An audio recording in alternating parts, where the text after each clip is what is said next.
Hello, everyone, and welcome back to the Family Feud.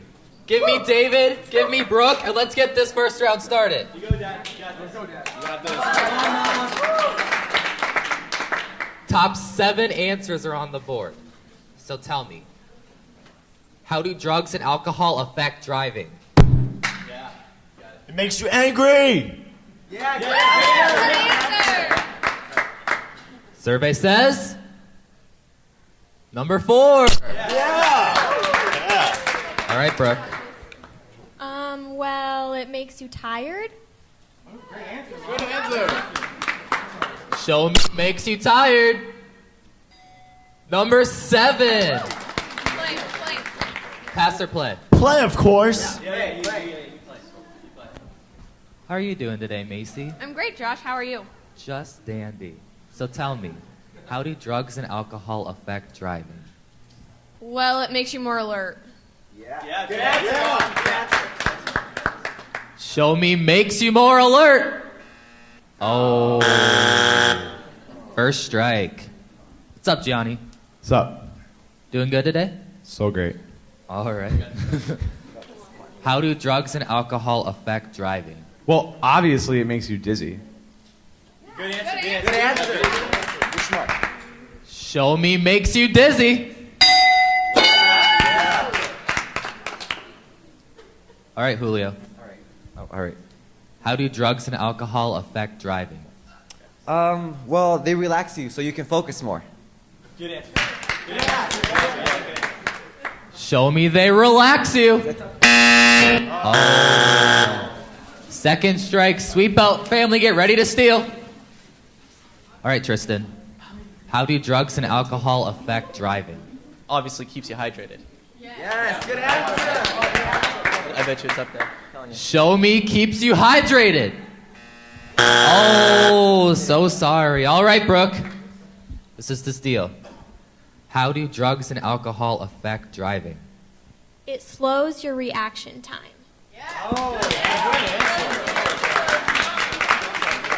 This is for the steal.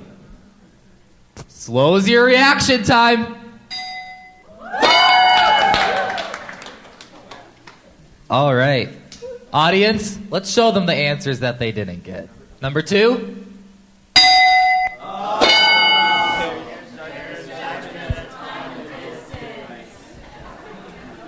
Number 3.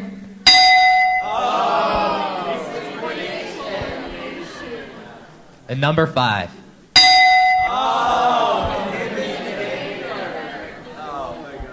All right, great round. Congratulations. Congratulations, Sweep Out family, and we'll see everyone again for round 2 after this commercial break.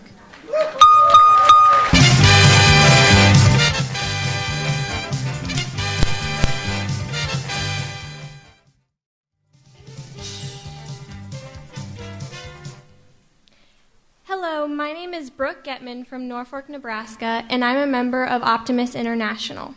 NHTSA's newly released PSA is a great intro to our next panel, Drowsy, Drugged, and Drunk Driving. We're joined by Dr. Steve Higgins from the National Highway Traffic Safety Administration, Theresa Hill from Mothers Against Drunk Driving, and Jennifer Pearce, who is a victim advocate. Panelists, please join us on the stage and take a seat.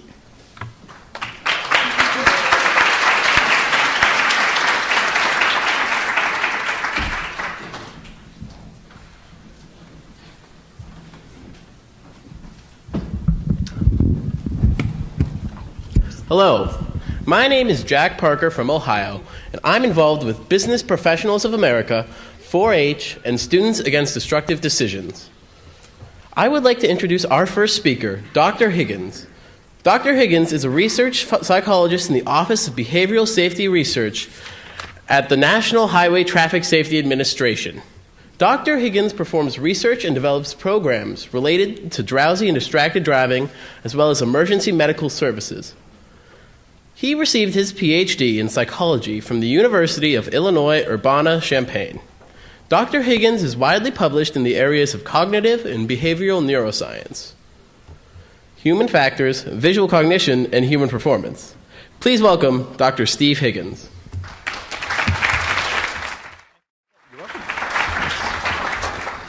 All right, let's see how this works. Nice. All right. Thank you very much. Today I'm going to cover a couple things, and I'm going to make you talk back to me. You don't want to hear a speech from me, trust me. All right, so we're going to talk first about the general risks to traffic safety. On your tables, you're going to see a couple handouts from a couple different organizations. That's some very good advice. I'm going to cover a lot of those things as well. Take that with you. That can be the basis of what you do at home. We'll talk about your sleep, and we'll talk about what you can do about it. So, as Dr. Rosekind said, one of the first things we can do is look at the data. 4% of people, 4% of drivers have reported falling asleep in the past 30 days while driving. There are 250 million registered drivers in the United States. So 4% doesn't sound like that much, but it's actually tens of millions of people have reported falling asleep in the last 30 days while driving. That's incredibly dangerous. Some of our estimates suggest that 2 or 3% of fatal crashes have to do with drowsy driving. This isn't our FARS data set. This is a census of all fatal crashes. But as you can imagine, it's very difficult for a police officer or an investigator to determine whether somebody fell asleep that caused a crash. So this is likely a very low number. Some people have suggested that 15 to 20% of fatal crashes involve drowsy driving. And when you have 32,708, I believe, fatal crashes in 2013, 15 to 20% of those is a huge number. Usually when we're talking about those large numbers, we're talking about alcohol and seatbelts, and those things are true and very dangerous. But drowsy driving is something that we haven't spent a lot of time really paying attention to. And that's for a number of reasons that we'll get into. So again, somewhere between 800 and a few thousand people die each year because of drowsy driving. Here are some pieces of science for you. So, pretty exciting graph there. How many people think you can tell when you're drowsy and think you can tell when you might be falling asleep? A huge number of people. What this graph actually shows is that bottom line is actually how many hours you just slept, and then beyond that line is how many hours you've been awake. That bottom, actually I think, do I have a laser pointer on here maybe? There we go. There you go. That line down there, and whoa, try not to blind anybody, that line right there. That's how long it takes you to fall asleep. As you can imagine, if you're wide awake and you lie down in bed, it's going to take you a while to fall asleep, right? 20 minutes, 30 minutes, maybe never. If you've been up for a really long time, it's going to take you just a few minutes. When I'm exhausted, my head hits the pillow, I'm out cold. But you know what these scores up here say? Over there? They say that you feel just as awake, even after many hours. So you can't always trust how you feel. You do have to pay attention, of course. You know, your eyes might be, dropping. You might, find yourself going across the line. You need to pay attention to those things. But this is to say, you really need to pay attention to how long it's been since you last slept, or how well that sleep was, not just how tired you feel. And of course, if you just doze off for a couple seconds, just a couple seconds, you can be completely off the road.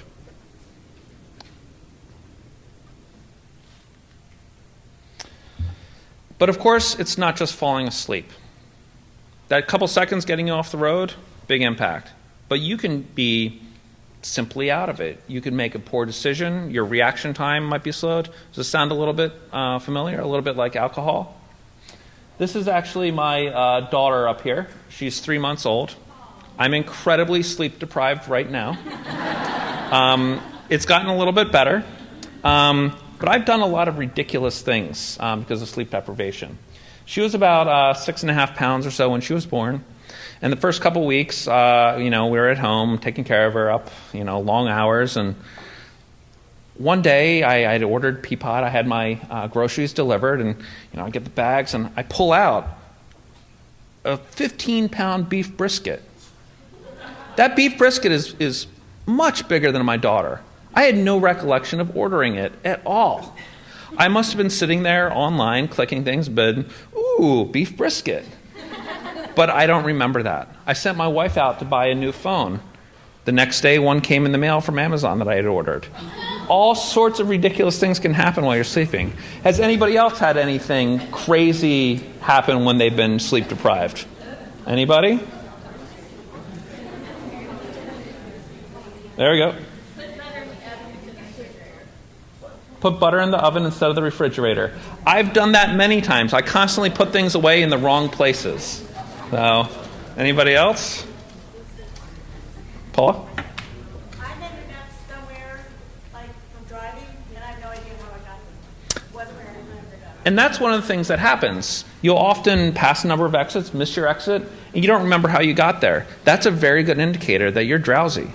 Something to pay attention to. And that's a little beef brisket down on the side. As you can see, it's very large. And you know what? I'm glad I got it because it was really yummy. So, all right. So there's a number of groups of people that drowsy driving really affects. It affects everybody. All of us have problems getting to sleep sometimes. All of us have things that happen in our lives. But there's certain groups that really have issues. People who have sleep disorders, sleep apnea. That's where you stop breathing a little bit when you're sleeping. That's pretty common for people with larger neck sizes, men, people who are just a little bit overweight, people who sleep less than 6 hours a night. If you're sleeping 4 hours a night for a few different nights, you're in real trouble. Young male drivers, I think we're just a little bit too macho. We think we can handle anything. It ends up we have a big problem with this. Shift workers, rural roads and highways. That boring road is going to lull you to sleep. You have to be careful with that. Even if you're not totally passed out, sleeping. So late at night, midnight to 6 a.m., and late in the afternoon as well. So you have to be careful on those circadian dips. We have a body clock, and we need to pay attention to that when we're going out. And of course, alcohol and drugs. Not just illegal drugs, but drugs that are for allergies maybe, painkillers if you've been injured, and other things. You need to read the labels. You need to talk to the doctors and pharmacists, see what's on there. So NHTSA is really looking at this in a number of different ways. I'm sure not a lot of you have a fancy new $80,000 Mercedes. Maybe you do. That'd be pretty great. But they have a little coffee cup icon. A number of other manufacturers are starting to put these in as well, where they can actually detect if you're drowsy. These are very new systems. I don't know how effective they are, but there's a potential for a car to tell you you're drowsy and to get off the road. How many of you, if your car would tell you that you're drowsy, would pull over and take a break? Yeah, not many. Why is that? Do you want to get home where you're going, or are you just trying to get there? Why is it acceptable for us to drive drowsy, but not acceptable for us to drive drunk? They're very similar. Oh, by the way, it's not acceptable. Another thing that is out there from the Department of Transportation that's really helping push throughout the states are rumble strips.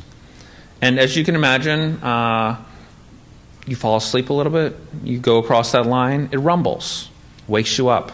Only for a couple seconds, but it gets you back on the road. What other things can rumble strips help you with?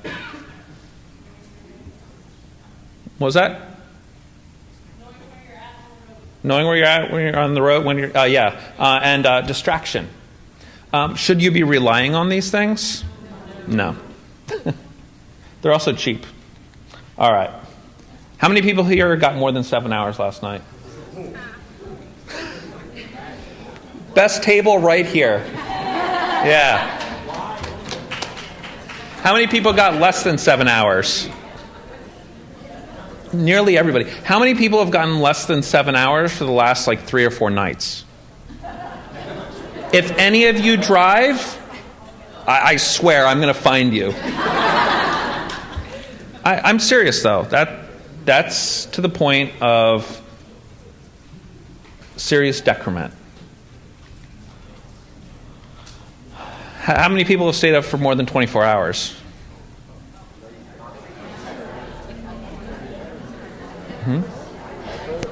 Ever? Yeah. How many of you drove after that?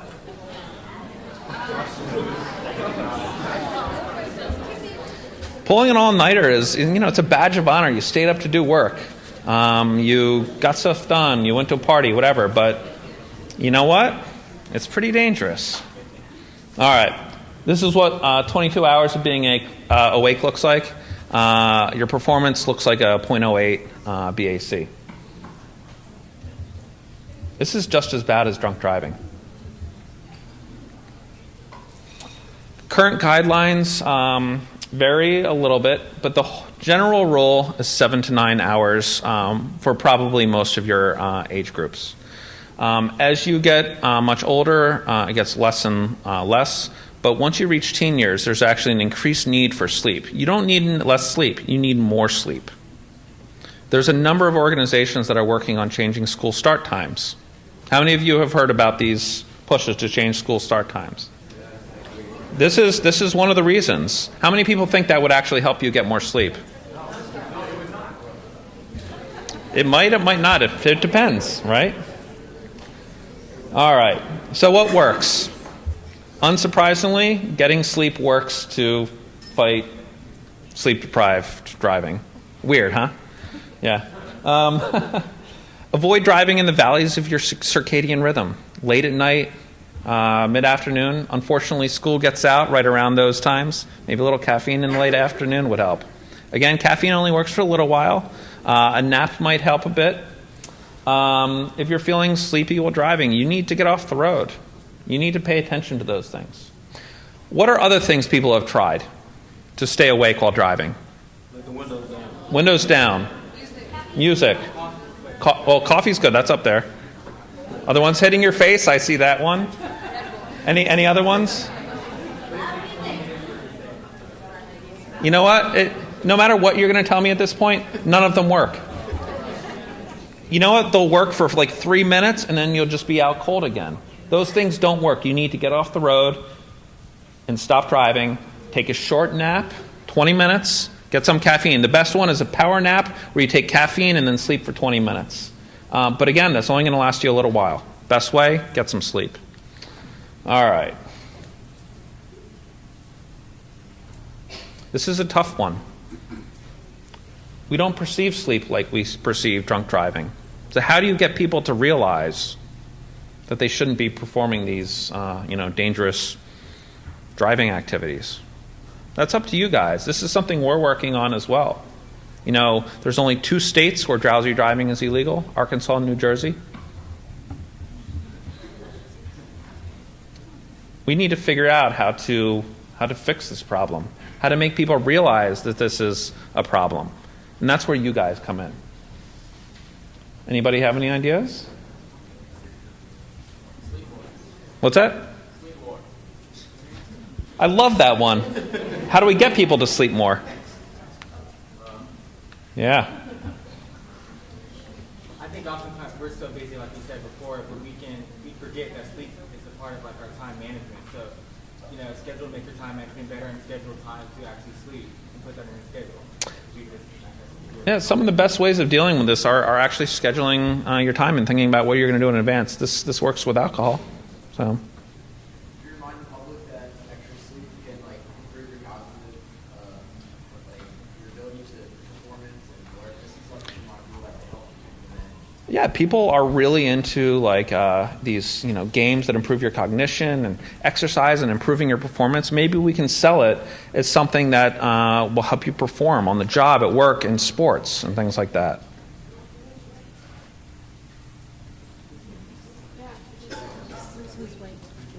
Oh, and lose weight. You know what? If you're hungry, they actually just had a couple studies on this. You end up really craving fatty foods. Good for losing weight. I think something can be drawn from what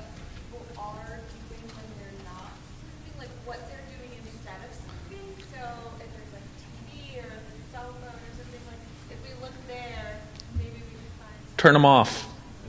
Don't lie in bed. I do this. I'm bad about it. But I pay attention to it more now that I've really thought about it. So that is all I have for you today. I'm happy to answer any questions as we go. If you need anything from me, if I can help you in any way, just email me. Thanks.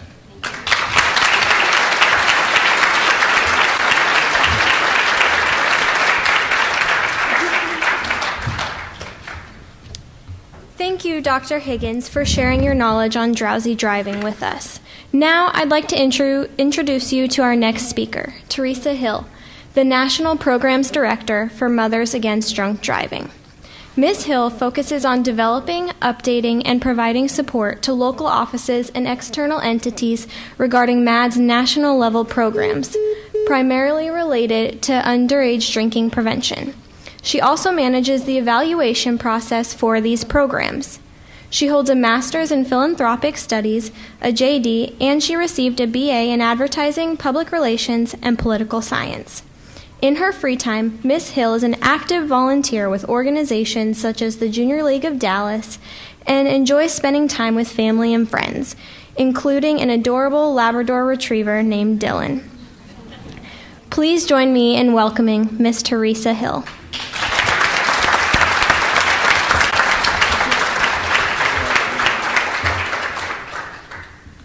Clicker. Hi, everybody. Hey, happy conference. I'm so excited to be here with you. And I don't have a picture of my adorable dog in my presentation, but I do have an exhibitor's booth out there, so if anybody wants to see my 11-year-old but still feisty Labrador Retriever who keeps me in shape, working out, because I have to walk him often, I'm happy to always show pictures of him. But I'm here today to talk to you a little bit about MADD's underage drinking prevention programming and things that you can do in your local community. Is this too loud?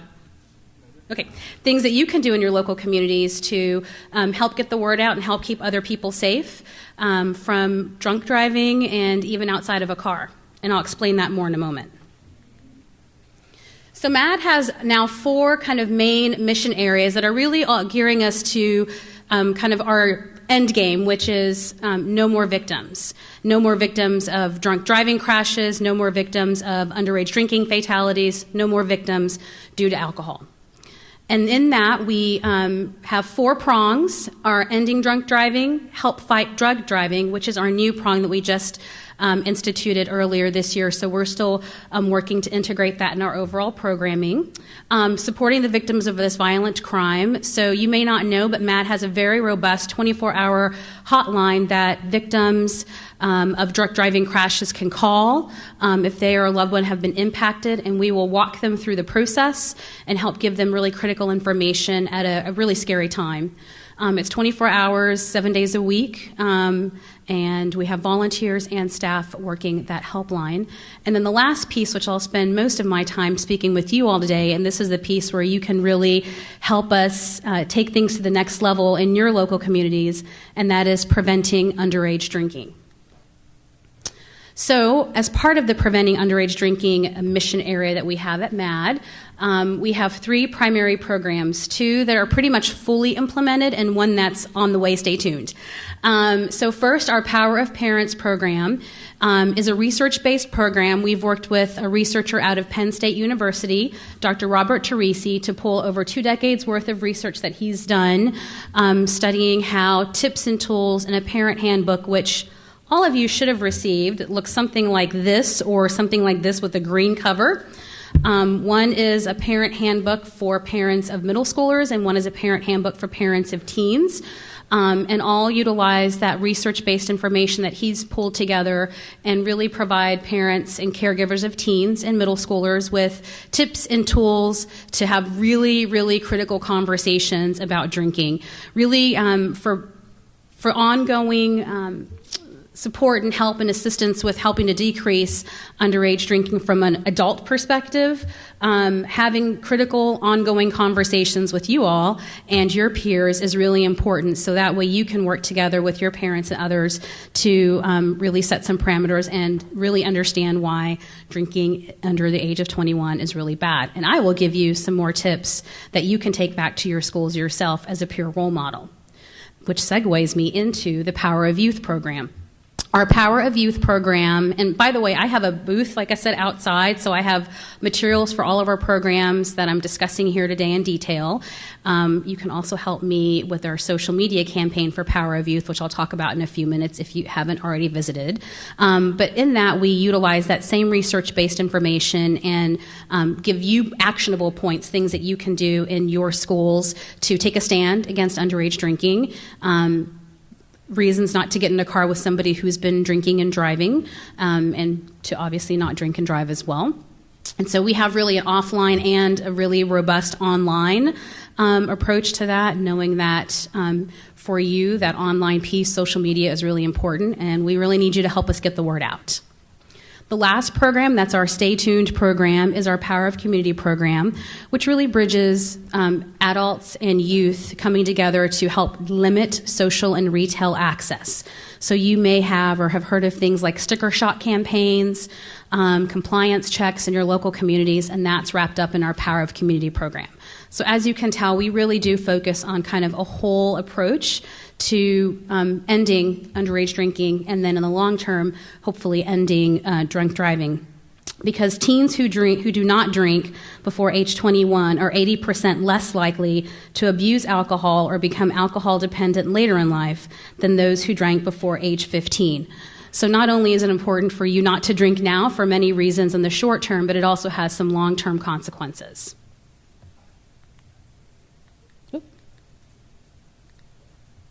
Great. So here are just a few facts around why underage drinking is a problem and what some of those consequences are of underage drinking. I've heard from many people, and we will hear this often, that there are so many other drugs that are out there. I've heard heroin. Back a few months ago, bath salts was a big thing. So there are a lot of things that you are facing as a youth in your local communities that you need to be aware of and be wary of, and alcohol is one of them. It's the number one, it is a drug, which always kind of surprises people when I put it in those terms, because it causes impairment, and it's the number one drug of choice for youth.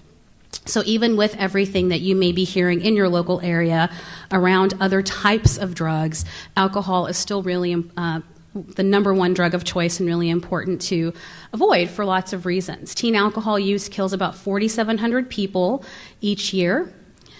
Children actually start thinking about alcohol by age 8. And again, this is where you guys come in as some helpful role models for those your age group and younger in taking a stand against drinking underage. And then the human brain, and this is one of the offline, outside of a car, implications of drinking under 21. The human brain is not fully developed until the mid-20s, so about by 25 or so. And that last area that's developing, which is really cool for you all now because you are just in a great continued growth mode for those of you that are teens in the audience. But the brain does not fully develop until the mid-20s, and that last part of the brain to develop is what's called the prefrontal and frontal cortex. And that part controls like judgment, long-term thinking, decision-making, and self-control. So when you add something like alcohol or some other kind of impairing element into that brain development, it could have short and long-term consequences for obviously cognitive functions and things that you do in the current here and now, but also long-term brain growth development.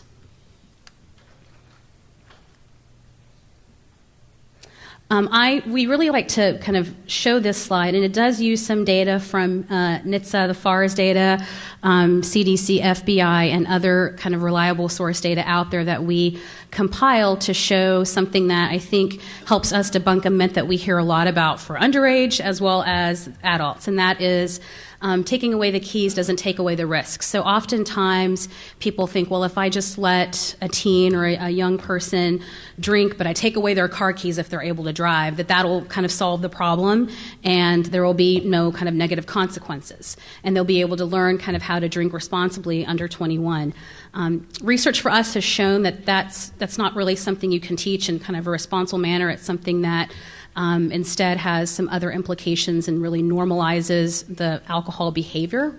In addition, a lot of underage drinking related deaths happen outside of a car. So if I'm going to use the fancy laser pointer that Dr. Higgins showed us earlier. So here on this side where it says 32%, absolutely traffic safety is super important.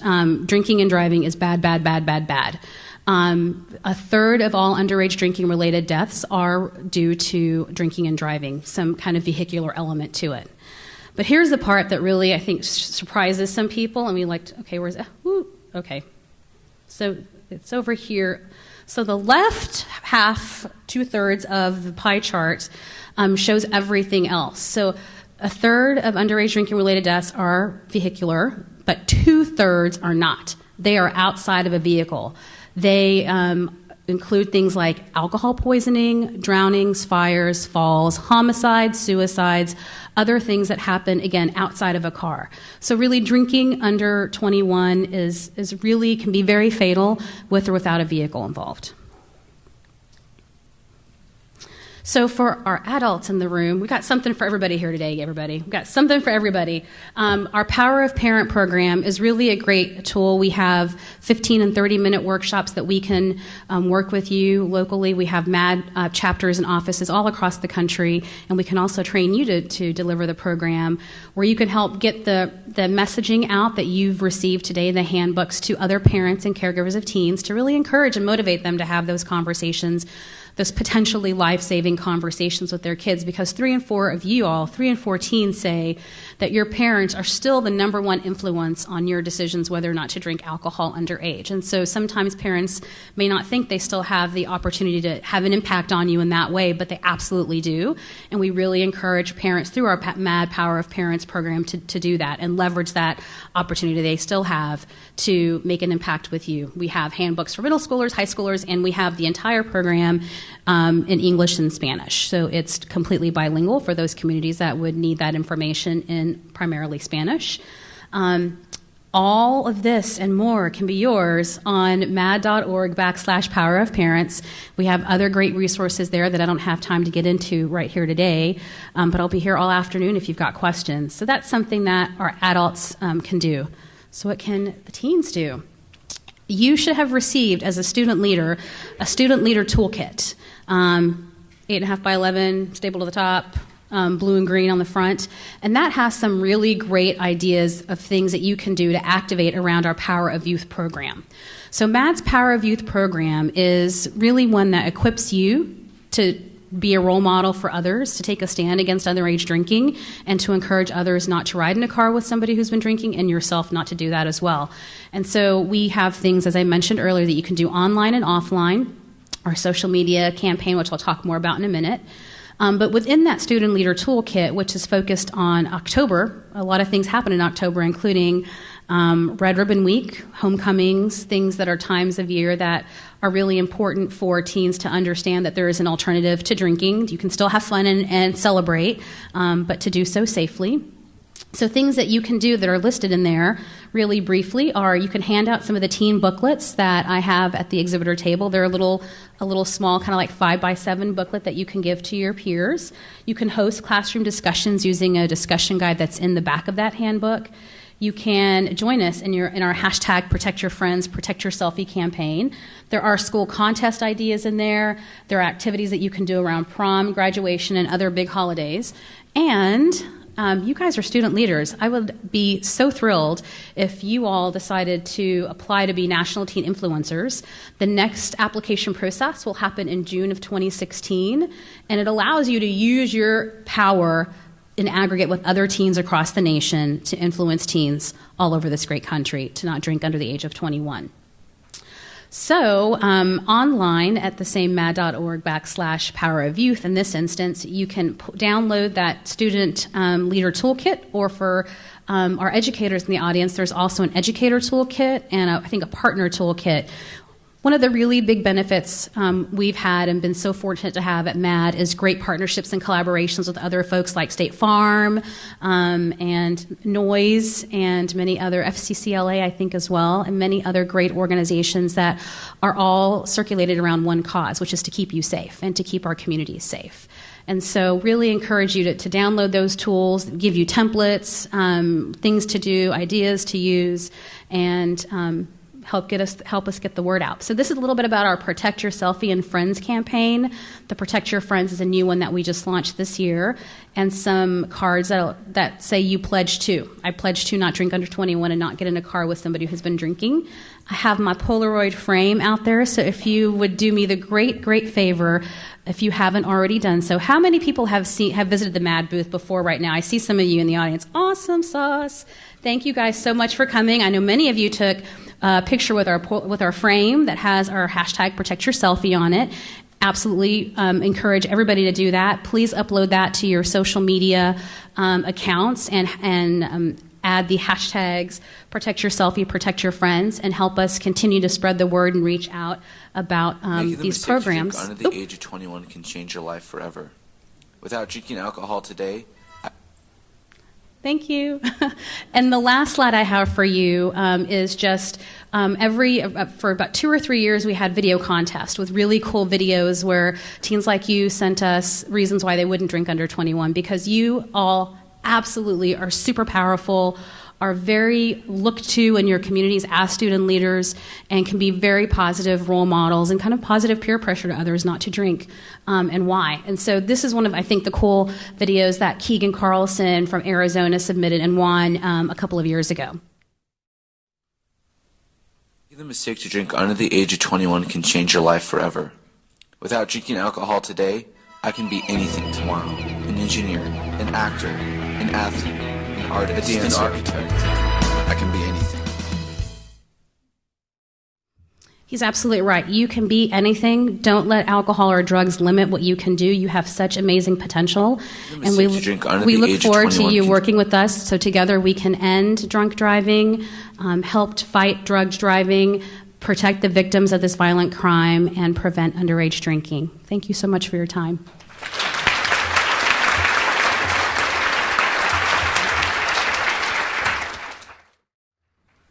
Thank you, Ms. Hill. Matt has done amazing work in the fight against drunk driving.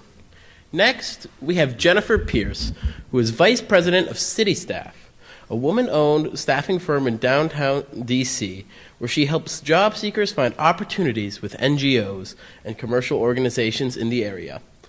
Her younger sister, Nicole Lee, passed away in a Drowsy driving car crash in 2008 when returning from a ski trip with other freshmen from Virginia Tech. Since the crash, Ms. Pearce has spearheaded her family's effort to fundraise for and provide an annual scholarship in Nicole's memory to graduating seniors at her high school. The scholarship has pledged almost $40,000 to 8 deserving recipients. For the last 2 years, Ms. Pearce has organized a Smiles for Nicole campaign where smiley face balloons are given out to strangers to spread Nicole's light and love on her birthday in June.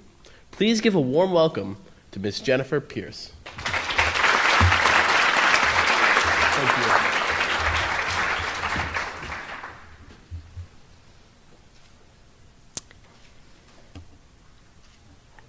I'd like to tell you the story about the worst day of my life.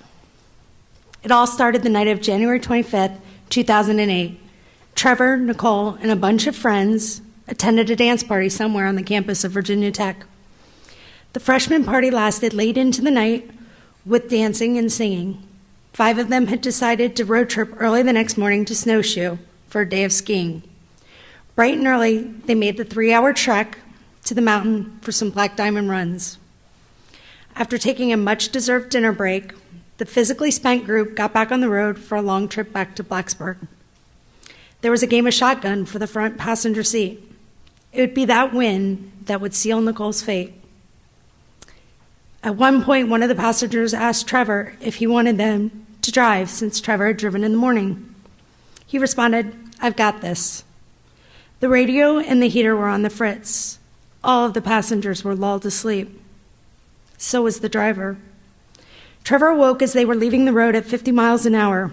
He had just enough time to turn the wheel slightly, driving the passenger side of the car directly into a tree. The weather was cold. It was 5:30 p.m. on a dark country road. The next car that happened by had 2 EMTs.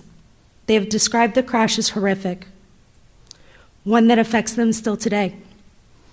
The 4 boys all had extensive injuries. There were broken bones, including a back, various stages of consciousness, torn and ruptured internal organs, blood everywhere. But the real damage was directly to the passenger side of the car, right where Nicole had won the prized shotgun seat. 911 was called, but it would be 30 to 45 minutes before any additional help could arrive. Jaws of life was required to extract Nicole. I've been told a stranger held my sister's hand on that cold, wet night. She talked to her and prayed over her, all the while unsure if there was any real chance of survival for that young, beautiful girl in front of her. Her friends were long gone by an ambulance or a helicopter, but Nicole was too unstable for a faster ride in the air. On the 30-minute ride to the nearest country hospital, my baby sister coded 5 times.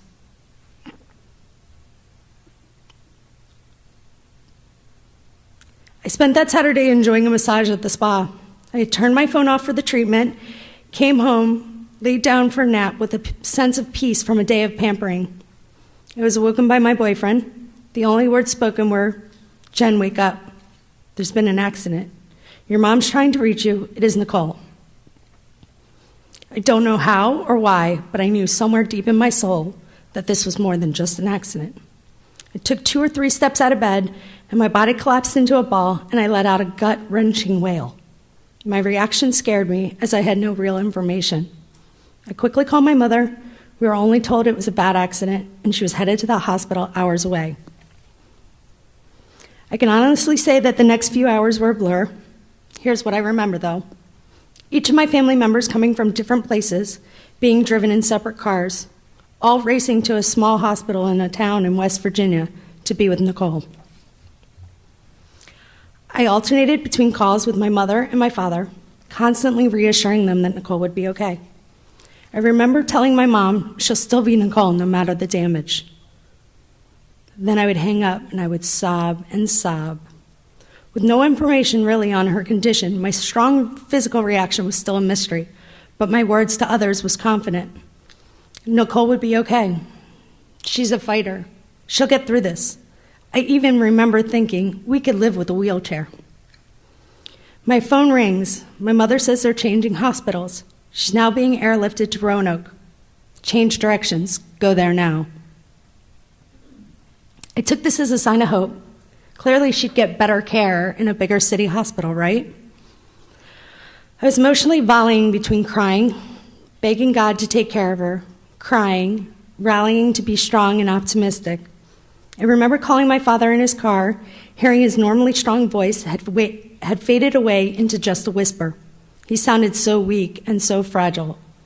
I would then call my mother to hear the shock in her voice. She needed so much reassurance. I only later found out that she knew way more than she was sharing.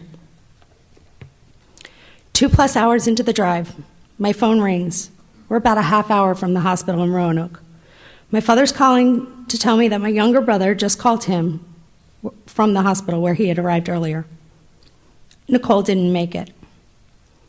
Imagine a 21-year-old boy in a hospital by himself, identifying his dead sister's body, and then having to call his father to inform him that he would not make it there to say goodbye to his youngest daughter or to hold her as she faded away. The anguish in my father's voice is almost too much for me to bear. I thought in that moment, this is what a broken heart sounds like.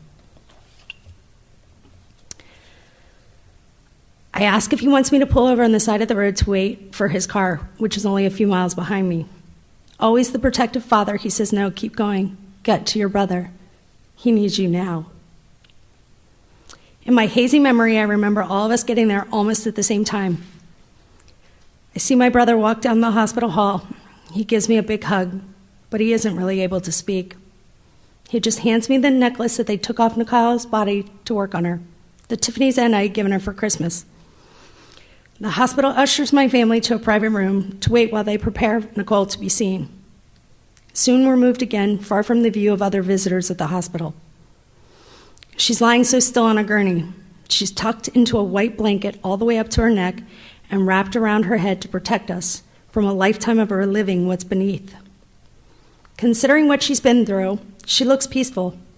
We can only see her face, and if you ignore the large bruise on her cheek, you can almost trick yourself into thinking she's asleep.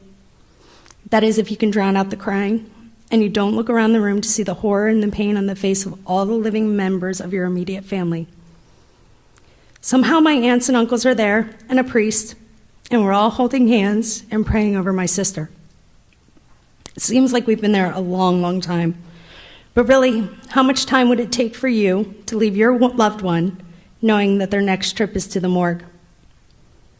I think I blacked out much of that night. I remember sometime being in a hotel room. My father's almost catatonic. He's shaking so hard. Usually he wears shorts in the winter, but this time he's covered in a lot of clothing and blankets, and he's very, very pale. I think he needs medical attention, but he's stopped caring about himself or really anything. There's a lot of sitting and crying and silence. And at some point, I think everyone retreats to their hotel rooms. They're either asleep or lying in bed pretending to be, so that they can be alone in their own sorrow. I don't want to wake my boyfriend, who drove all night to get me there safely, so I climb into the bathroom, into the tub, and sob.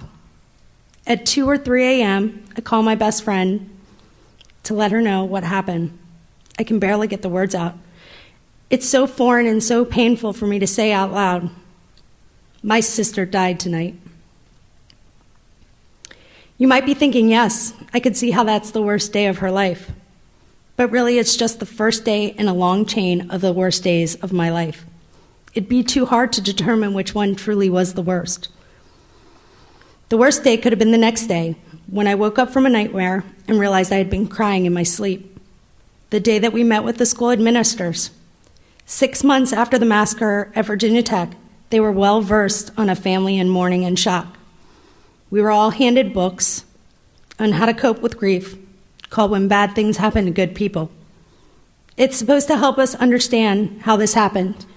It doesn't. My parents are overwhelmed and can no longer go on. They retreat to their hotel room.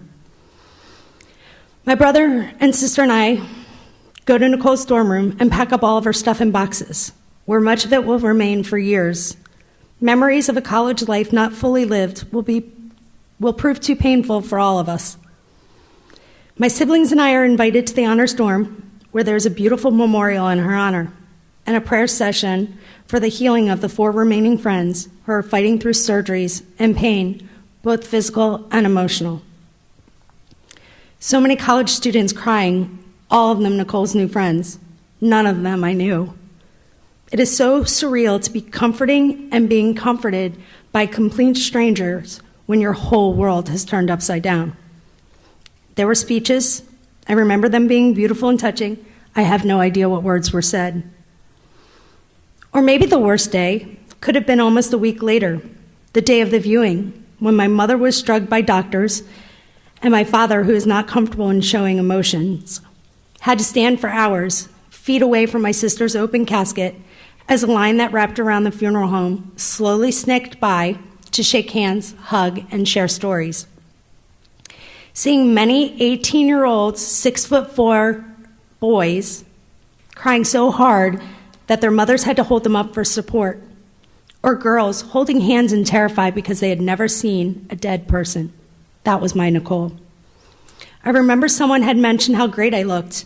I didn't have the heart to tell them that I had lost almost 12 pounds in a week due to the tremendous stress and sadness that comes with planning a funeral for someone so young and full of life. After the viewing, the family was allowed a moment with Nicole before they were to close her casket for good and prepare her to take her to church the next morning. My mother would not leave her child. I will never forget having to pull her away and tell her it was time to go as she held my sister's hand and moaned in pain. At that time, I believed that would be the worst thing I'd ever see in my life. It wasn't. The worst day could have been the day of the funeral when my mother called me hyperventilating and pleading with me. Jennifer, you have to let me see my baby again. You have to let them. What she wanted me to do was stop the funeral on the journey to the church and return my sister to the viewing room so she could be with her one more time. I tried to explain that the funeral was starting and that there was not enough time. She was inconsolable. I had to fix this for her. Back at the funeral home, my mother was allowed to be with my sister again for a few minutes.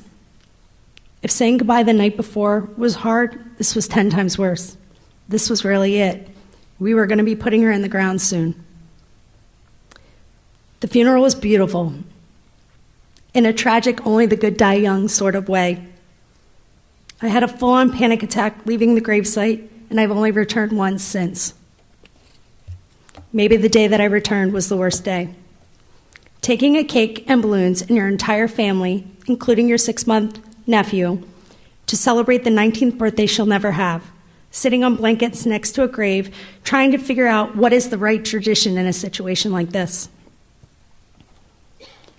Other contenders for the worst day might be the day I returned to work and my mother called me 3 times, crying over and over again because she could not handle being alone with her thoughts. Or maybe it was the day in the first year I realized my parents were secretly praying for the relief their own death would bring them. The first Christmas where I stayed in bed all day crying and didn't have the strength to face a world so joyful when I was so devastated. The day my cousin, who was Nicole's age, got married, or the day she had her first child. As happy as I was for her, that was the day I really realized, my sister would never get to do those things. I also realized that any child of mine would never know someone as important to me as Nicole was, and that any niece or nephew would never get to know the love that Nicole had for them. The list goes on and on. Still to this day, almost 8 years later, I am fundamentally different. There's a sadness that has seeped into me that will most likely never leave. My highs will never be as high as they once were. My family will never be whole again. And there's the same sadness in each and every one of them. What the news, TV shows, and movies don't have time to tell you or show you is that deep grief doesn't always happen immediately. The shock can take on a long time to wear off, and your brain may only allow you to comprehend so much pain at a time. Weeks or months can go by before rock bottom really hits, and you can start to rebuild a life. Many people who go through what my family went through are diagnosed with PTSD. There's months and sometimes even years of intense emotional trauma to be worked through. Please know that every time you get behind the wheel of a car, it is your responsibility to make sure you do not put your family or any other family through what we've been through. It is a lifetime of loss and pain. In honor of my sister Nicole, I ask you today to take a pledge to never drive drowsy. For more information on Nicole or drowsy driving, please visit lovefornicki, that's NICKI.com. Thank you.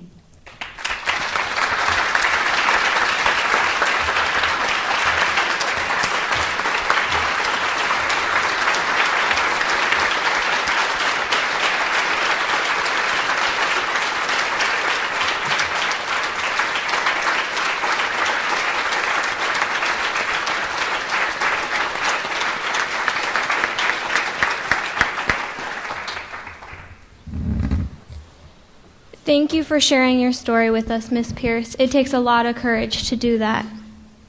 We now have a few minutes to take questions from the audience. Do we have any questions? One over there. We'll just wait. We'll get you a microphone over here. Thank you. It's not a question. I just want to say thank you, like, directly to you for sharing your story, and I really appreciate it. And as I told the other lady, I can remember her name, I'm sorry, that it gives, like, okay, I'm not good at talking, I'm sorry. Well, it gives me more consideration in life. I don't know if I'm saying it right, but that's what I'm trying to say, and I just want to say thank you.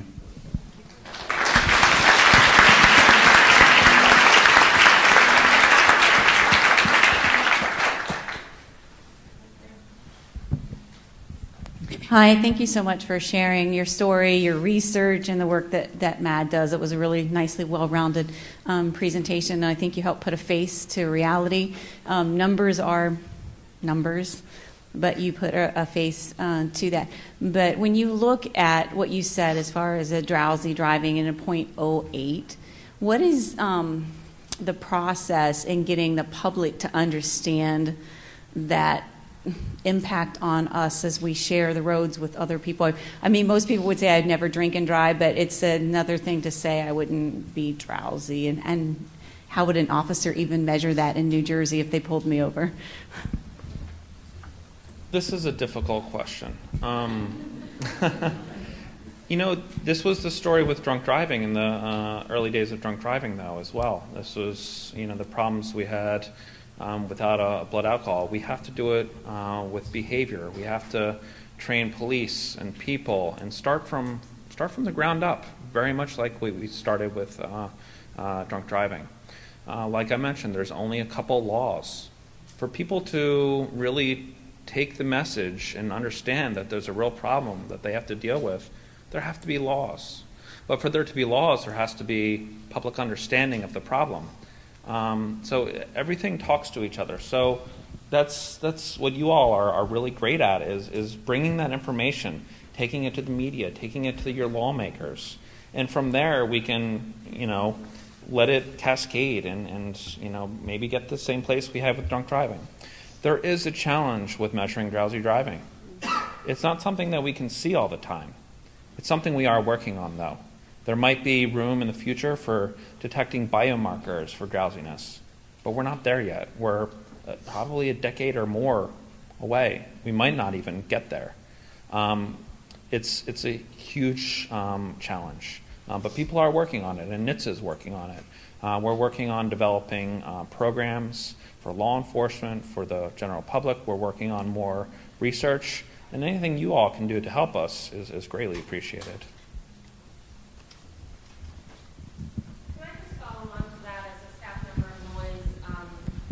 So much for sharing that story. I think a lot of us are sniffling because we're either crying or very close to it. This is the second incident I've heard where someone died coming back from a ski trip. And I think this group in particular, our teens, our teen mentors, our advisors, we need to get really creative and think about, as you said, using our resources here to share the message. I mean, where do they go to ski? Who's organizing the trips? Those kind of ideas. We need to take this one step further, I think. So I will tell you that is true. Physical exhaustion on top of just lack of sleep is a big deal. But one thing that we find a lot, especially in our hometown, is students coming back from spring breaks or Christmas breaks or Thanksgiving breaks or summers. What they're used to doing on college campuses doesn't work when you get home. When you're tired, you can walk across campus. When you're tired, you have to drive across town. And we find that a lot of the things that you do in your day-to-day life don't work if you don't have regular sleep. The key to all of this is regular sleep. It has to be a day-to-day commitment. And sometimes it's not for teenagers and sometimes it's not in college. But like they said in the MAD presentation, you can be anything you want with the right amount of sleep. You can do anything you want with the right amount of sleep. But if you don't get it on a day-to-day basis, it's something as simple as going skiing with your friends, wearing your seatbelt, doing everything you think is right, ends up in a tragedy that not only affected 5 kids that day, but 5 families and many, many friends and communities. Thank you. Take this off. as parents, we also have to model this behavior. This is an identified problem, is people going on family vacations. People stay up late packing. People have to get everything done to get their kids in the car and drive to the family Thanksgiving. We know this is a problem. And as parents, I guess I got to say that now, we have to make sure our kids see us doing responsible things as well. So. Hi, over here. I'm sorry, is this on? I just want to talk about technology a little bit, because if like seatbelts are required, the anti-drowsiness type things that are only in the high-end cars now, another 5 or 10 years, I mean, they should be required as well. And it should be like burning your butt, like it activates so like your butts get so friggin' hot you have to pull over and stop. I'm just saying, like something that really would actually do something as opposed to it just going bing or something like that. And the other thing is, just to let you all know, if you are going to crash into something, I used to work for the police department, got lots of fun training, not as much fun as you, but the best way to crash, your car is designed to crash head on. If you do that little maneuver to, try to get back on, if you haven't already gotten a lot of training on how to ease on and off a road, which you should all practice, when you leave the road, a lot of people will try to turn too sharply, but if you know you're going to collide with something, head on is the safest way, because your car is designed to protect the occupants best in that kind of a crash. So please spread that message too. I don't think that people really know enough about it. Insurance Institute for Highway Safety has a lot of great information on it, but that's the best way to keep you guys safe. So NHTSA is actually kicking off a bunch of research looking at how to alert people in the vehicle that they are drowsy, and how to alert them in appropriate ways that they get off the road, or can keep them awake for a couple minutes so that they can get off the road. So we are going to look very seriously at butt burning.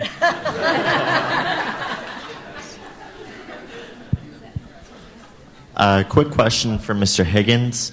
Going back to an earlier comment about how would we be able to judge whether a person is drowsy behind the wheel, do you believe that field sobriety tests would work, such as Walker's straight line or the alphabet, or maybe an eye coordination test? Would that work?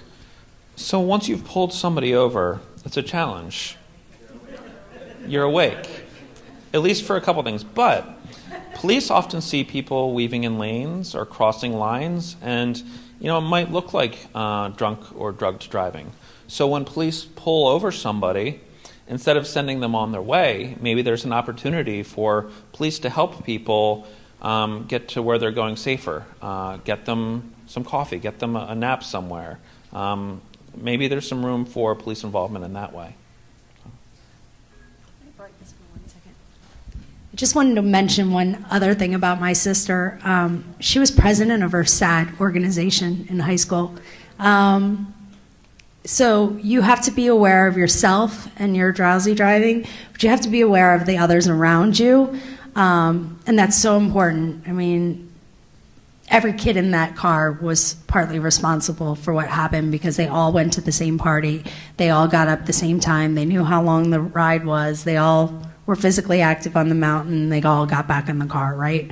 But at the end of the day, one of the most important things that you can do right now today is learn to look somebody in the face when they're bragging about their lack of sleep and tell them it's not cool.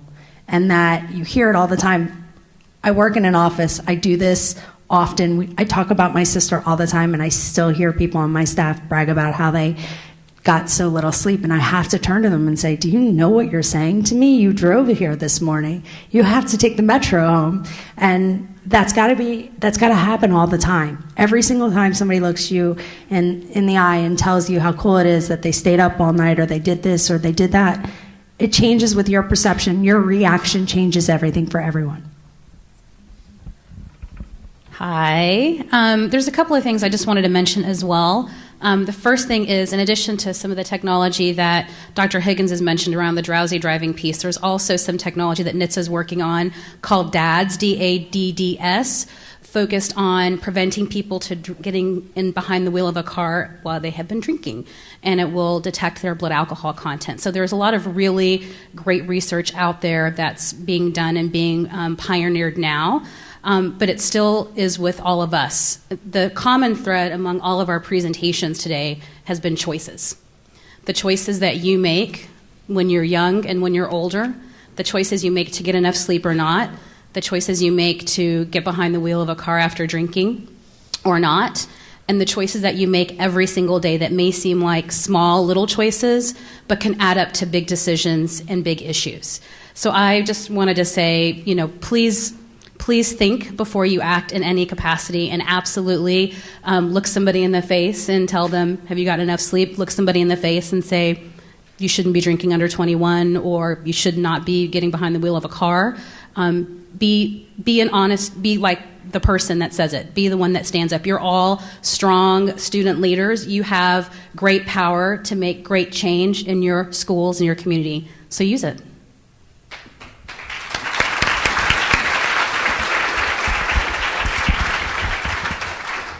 Please join me in thanking our panel for their work to save lives on the road.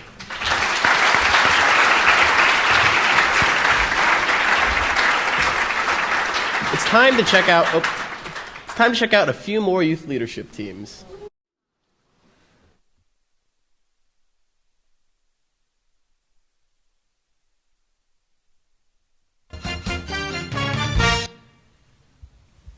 Hi, my name is Kaylee Williams. And I'm Cody Williams. We're from Marietta Valley High School SAD chapter. SAD stands for Students Against Destructive Decisions. My role in SAD is that I am the California SAD Student of the Year, as well as the president of our local SAD chapter. I'm also a police explorer and work a lot with traffic safety. My role in SAD is I'm the photographer of the SAD Club at MV. Hello everyone, my name is Andrew Backman and I'm currently serving as a state officer for FCCLA in the great state of Minnesota. I live on the left side of this state actually, where Minnesota, North Dakota, and South Dakota all meet. It's that little bump if you look, and I'm assuming that I live in the smallest town out of all the youth participants with only 6 other kids in my grade. I also only have 453 people that live in my town, but I'm still super excited to be able to work with the organization and come out to Washington, D.C. Hi everybody, my name is Stephanie Zhang. And I'm Rohit Iyer, and we're the Noise Youth Leadership Team from New Jersey. Some fun facts about New Jersey: we're home to Frank Sinatra, Bruce Springsteen, Bon Jovi, Meryl Streep, and John Travolta. We have 127 miles of beautiful beaches. We have the most diners in the country. And we have the densest system of highways and railroads in the country. We're so excited to attend the Teen Safe Driving Summit. And we can't wait to see you in Washington, D.C. My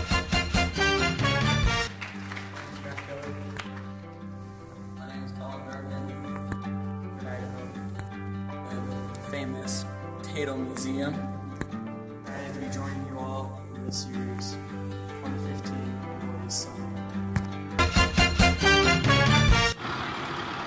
Hi, my name's Cassidy Winchester. And I'm Macy Arms, and welcome to the great historic downtown of Cookeville, Tennessee. In our Traffic Education Saves Teens Club at Cookeville High School, we strive to educate our peers about traffic safety in its many forms.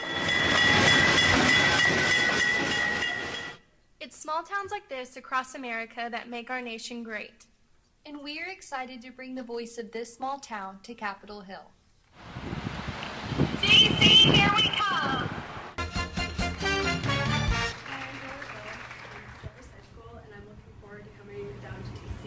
For the Noise Teen Safe Driving Summit. I'm really excited to learn everything I can and bring it back and share with my peers. Hi, my name is Jared Brooks. I'm a junior at Traverse High School. I am looking forward to going down to the Noise Teen Driving Summit, so that way I can bring back as much information as I can to relay it to my peers that were not able to come, and everyone is going to be more knowledgeable.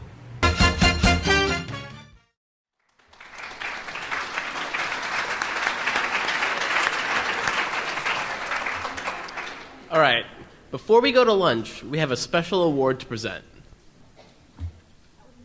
Yes.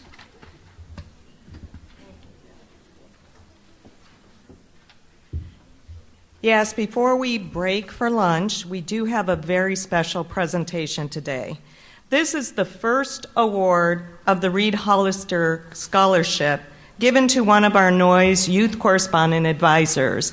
And if any of you are interested in becoming a youth correspondent, please check out our website or talk to Tiffany Aurora. Tiffany, are you? Oh, there she is. You all know Tiffany. So please check out this new program. We'd be excited to have you be a part of it. So this scholarship is given to one of our NOYS youth correspondent advisors for her innovation and dedication to educating our peers and their parents about youth safe driving.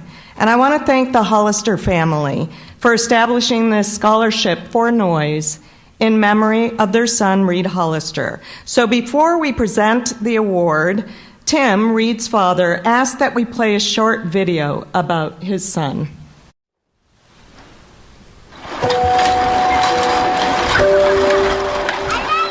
From when he was an infant, he was a bundle of energy. As he got older, he had more friends than we could ever keep track of. He was a people person right from the get-go. He was just so friendly, and he genuinely wanted to be friends with everybody. I don't know how else to explain it. He was just the nicest person. Oh, hey, Mommy. Here, this is what it says. I do remember the day we allowed him to buy a used car. I did what I saw every other parent doing and what I thought I was supposed to do. I took him out on back roads and parking lots on Sunday morning, and we did all the skills. I made sure that he understood how a car works. I think I touched all the bases. I guess my underlying assumption was that if I followed all those rules, that he'd be safe. Hey, Reed. How's it feel to be 17? I was in Washington, D.C., and my wife called me and told me that she had heard that Reed and its two passengers from our neighborhood had been in a crash. And a few minutes later, my wife called me back, and she was now in the company of a doctor who lived in our neighborhood. And I said, is this serious? Do I need to come home? And he said, you need to come home now. I was home that evening. My mom came home and she said, Reed's been in an accident. I'm going to the hospital. Your cousin Emily's gonna come stay with you. So, when somebody says somebody's been in an accident, I was 14. You always think, they're gonna get better. They're gonna be fine. The doctors are gonna fix them. So I drove 5.5 hours from downtown Washington, D.C. to Hartford Hospital and found out that he had died 2 hours earlier.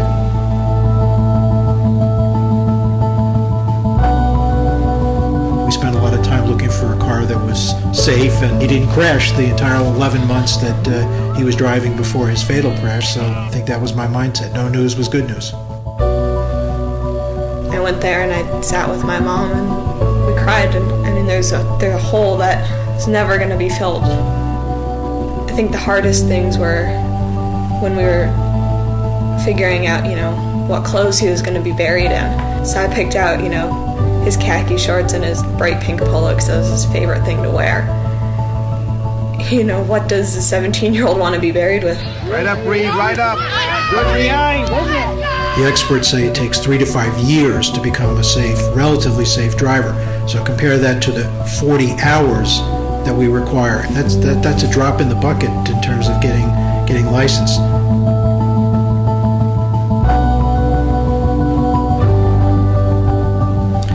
When teens have a reason to get to a certain destination, they're probably going to get there safely. It's the joyriding where we see the crashes with passengers. Don't think that your obligations to your teen end when they get their license. That's really when they need to begin. If you've got a teen who's been driving for a year, but they're not ready, just because the law says they can have passengers doesn't mean it's a good idea. The laws are the minimum. Parents need to figure out what it is that needs to be done above and beyond the law.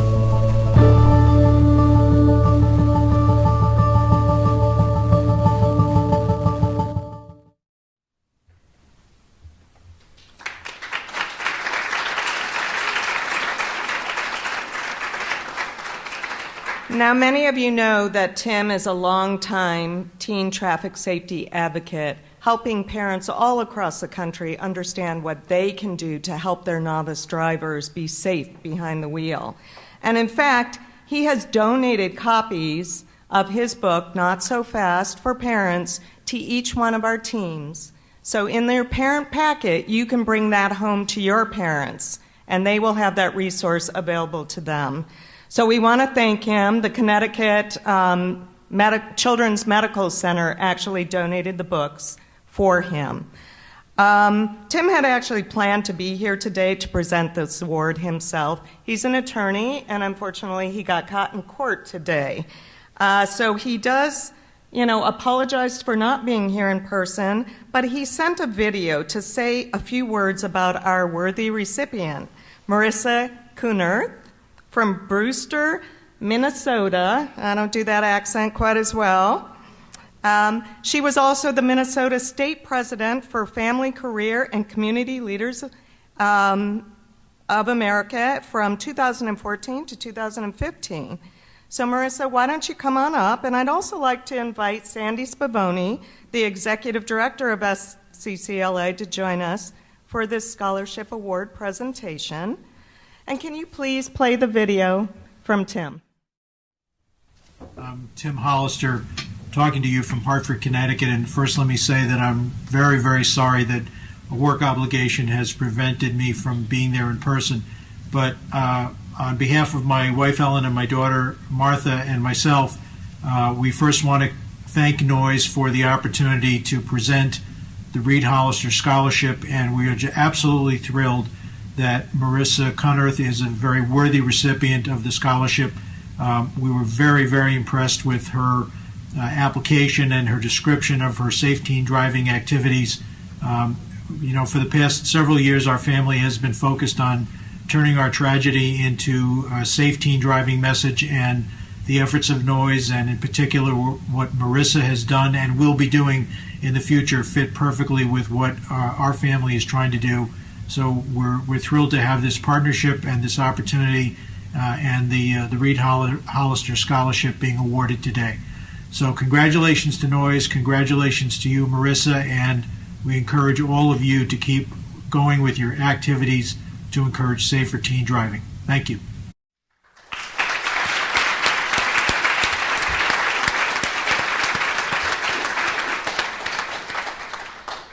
So congratulations, Marissa. I know Sandy wanted to come up and say a few words. She's so proud of you as well, and give you an opportunity to also talk. Congratulations. Well, it seems like it's come full circle. I remember when I worked at Noise, and we would frequently get phone calls from parents who had gone through a tragedy like Tim, and Joel Feldman's here as well. And I remember the day that Tim called the office, and his heart was burdened, but it was burdened with a need to do something different so another parent didn't have to face the tragedy that he did. And he's turned his adversity into action in a very powerful way. And then it was that year that we met Marissa. And we met Marissa at a Lifesavers conference where she had come to do a presentation and a workshop where she could share with the other adults there what she was doing to make a difference.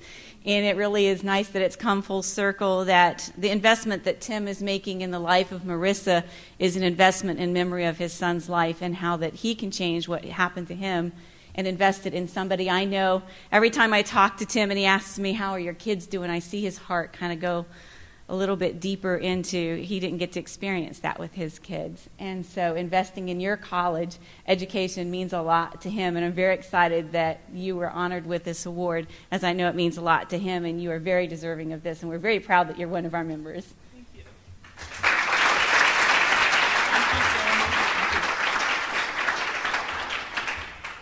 Once again, I would like to thank Sandy and Anita. I have been a distracted driving advocate for the past 6 years, and I've hosted numerous summits on both the local, state, and national level.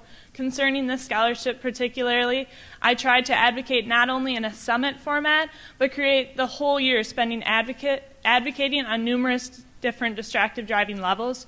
So each month I focused on a different issue, and some of the issues that I'm going to highlight today include conversations between parents and their teens about the dangers of distracted driving. I can relate personally that I learned to drive first through my parents.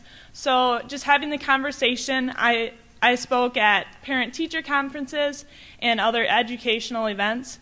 I also talked about the dangers of distracted driving through speakers, the reality and severity of distracted driving, the outreach and awareness of Minnesota's graduated driver's license, and all of these monthly advocating events brought up to my statewide Don't Drive Distracted Summit event at our Minnesota FCCLA State Conference, where there we focused on speakers, State Farm Distracted Driving Simulator, safe driving toolkits, mock crash representation, and safe driving pledges.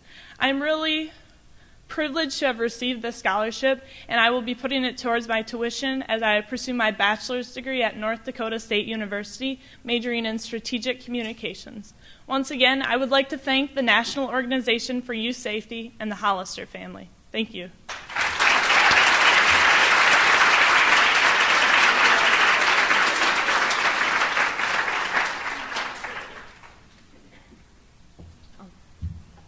Congratulations again. We're so proud of you, and we are so happy that you joined our Youth Correspondence Advisory Team to help us spread the word to youth far and wide. So thank you, Marissa. So now it's time for lunch, and we will be coming back here for round 2 of the Family Feud at 1:30. Thank you.